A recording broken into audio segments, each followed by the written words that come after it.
Assalamualaikum warahmatullahi wabarakatuh. Bismillahirrahmanirrahim. Salatu wassalamu ala rasulillah Sayyidina Muhammadin wa ala alihi wa sahbihi wa mawala amma ba'du.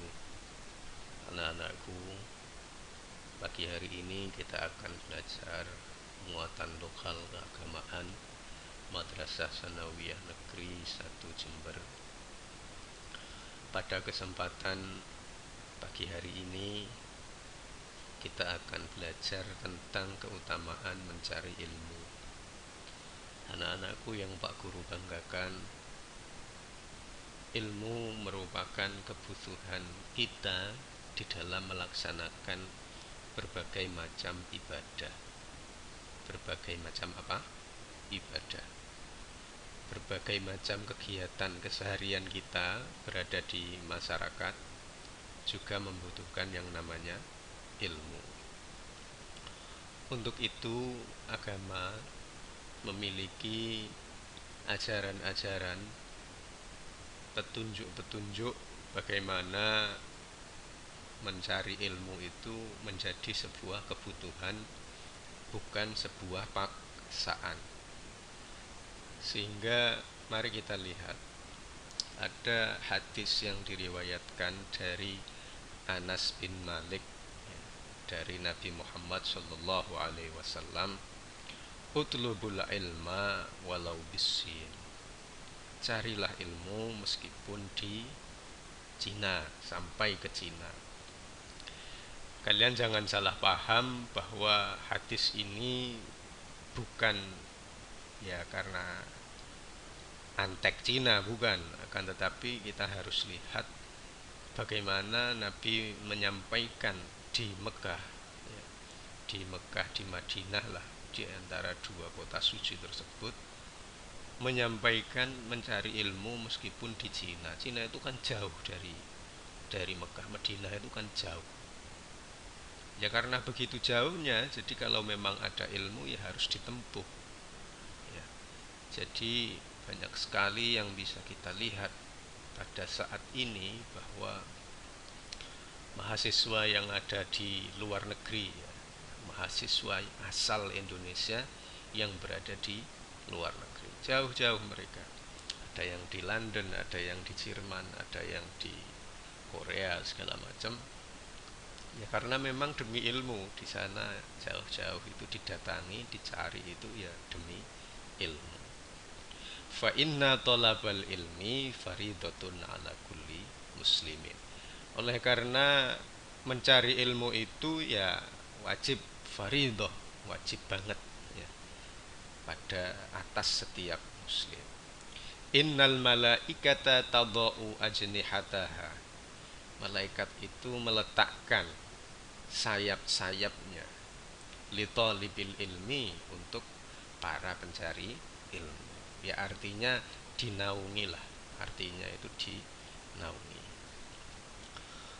Ridon, ya karena ridho, senang melihat kita pencari ilmu itu bima yatlu, ridho terhadap apa yang dicari. Berikutnya, pada slide berikutnya ini kita coba akan sampaikan juga hadis an Abi Dzar qol, ya, jadi Abi Dzar kemudian dari Nabi Muhammad sallallahu alaihi wasallam. Apa itu? La antaghduwa fatu'allima ayatan min kitabillah khairun laka min an tusalliya mi'ata rak'atin. Abu Dzar, kamu itu seandainya keluar, meninggalkan rumah, bepergian menuju ke suatu tempat, kemudian di tempat tersebut kamu mengajarkan satu ayat yang ada dalam Al-Quran tentunya, itu niscaya lebih baik buatmu daripada sholat 100 rakaat. Berikutnya, wala anta gudwa fatu'allima baban minal ilmi aumila bihi awlam yu'mal khairun min antusalliya alfa rok'atin. Jadi kalau toh mampu menguasai satu bab ilmu kemudian diajarkan, itu fadilahnya, keutamaannya lebih baik dibandingkan dengan sholat 1000 rakaat.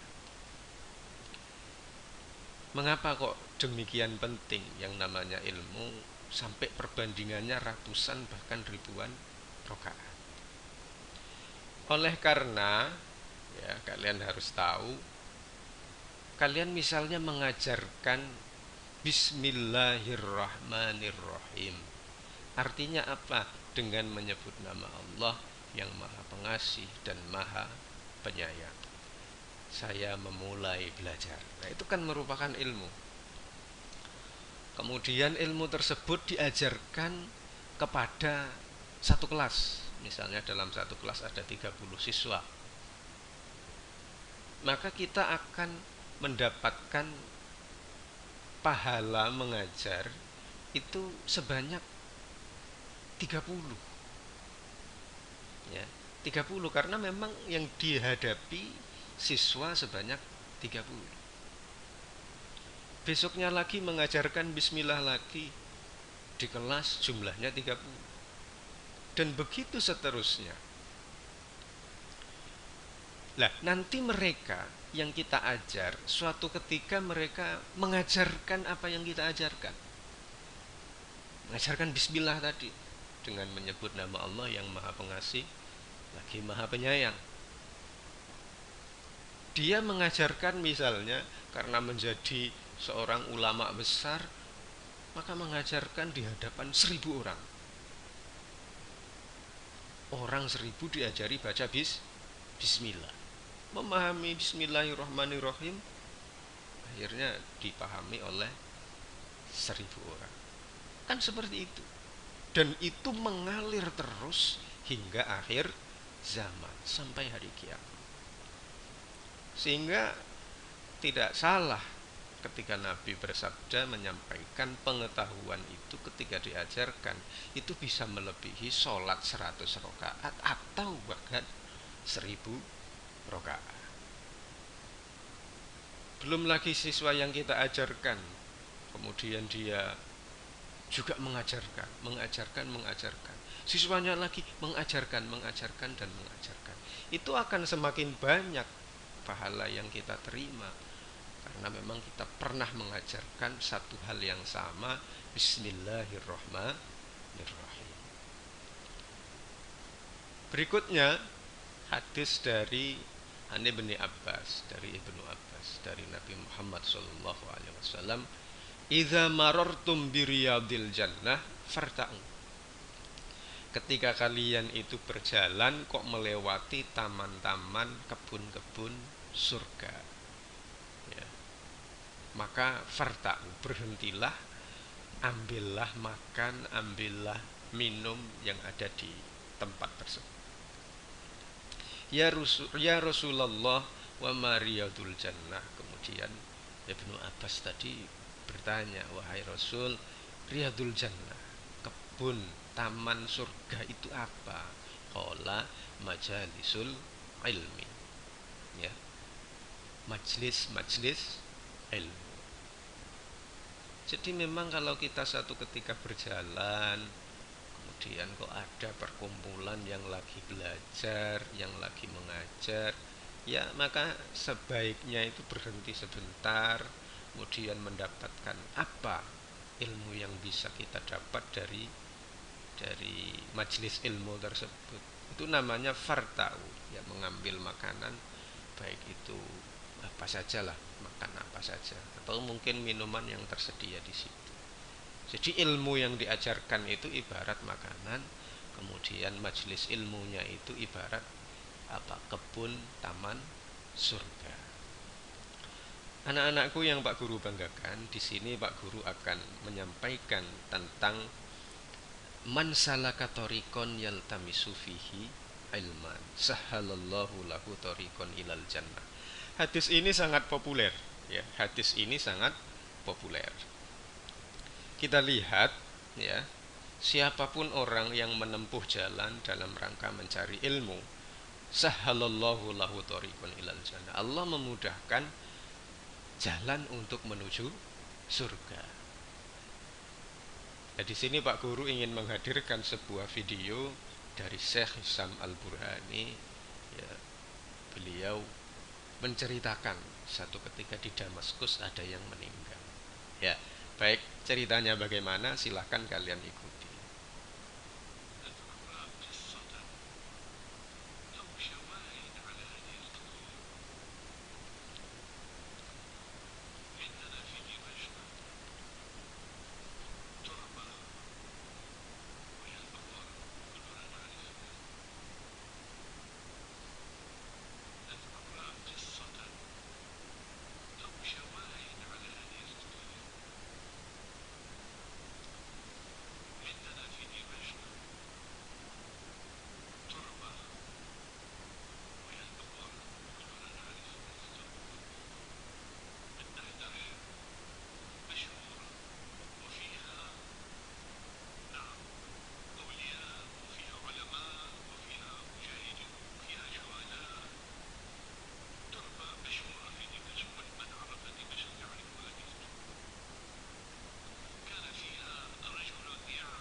Baik anak-anakku, demikian tadi kisah nyata yang ditunjukkan bahwa Allah Subhanahu wa taala memperlakukan para pencari ilmu itu dengan balasan menuju surga.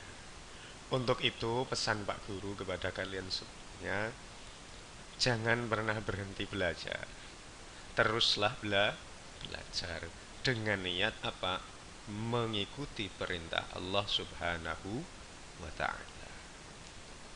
Mudah-mudahan belajar kita pada pagi hari ini senantiasa dianugerahi ridha oleh Allah Subhanahu wa taala, sehingga apa yang kita dapat mendapatkan keberkahan, kemanfaatan fiddin wa dunya wal akhirah. Kurang lebihnya mohon maaf. Wallahul muwaffiq ila aqwamit thoriq. Wassalamualaikum warahmatullahi wabarakatuh.